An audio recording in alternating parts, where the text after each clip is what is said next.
Welcome back down below. So, in the last episode, Steve told you about identity and it being very important to who you are in the world. And in the world of Down Below, when you are running this game, you need to keep track of who your player characters are in the eyes of the world around them. We've talked about the GM using different tracks to keep track of success and failure. This is an area where you can apply that technology, that game mechanic technology. With this game mechanic, you can decide, based on what they've succeeded and failed at, whether, for example, a player who has some standing with the Yakuza is getting along well. Do the Yakuza view them more and more as part of the family so that they should start being eligible for favors, which they've been doing favors, so now they can get some in return?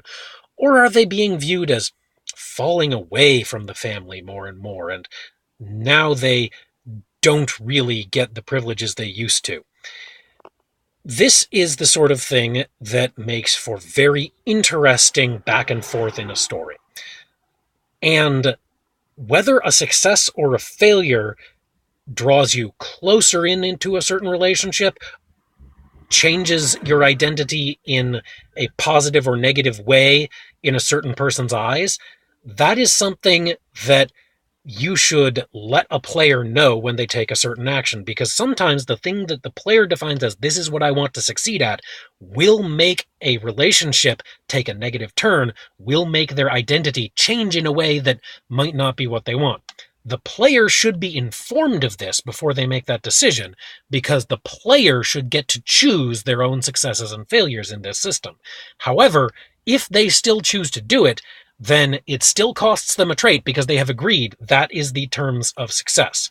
If they don't agree to it, then they should choose a different action because the action that they had previously described does not give them what they thought it would.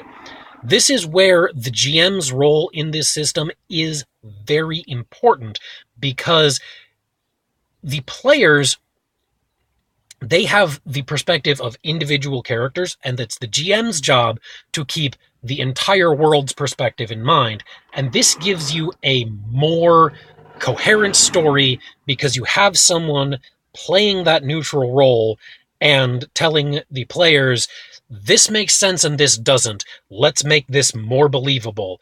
Let's have that suspension of disbelief, verisimilitude. That's the word I was looking for. Let's establish some verisimilitude. Even if realism is not actually the word that you want to go for, because, it's not realistic. It's science fiction. There's technology that doesn't exist in the real world. There's things that aren't, frankly, realistic. Jumping in as a story designer here, whoa, that was a weird angle.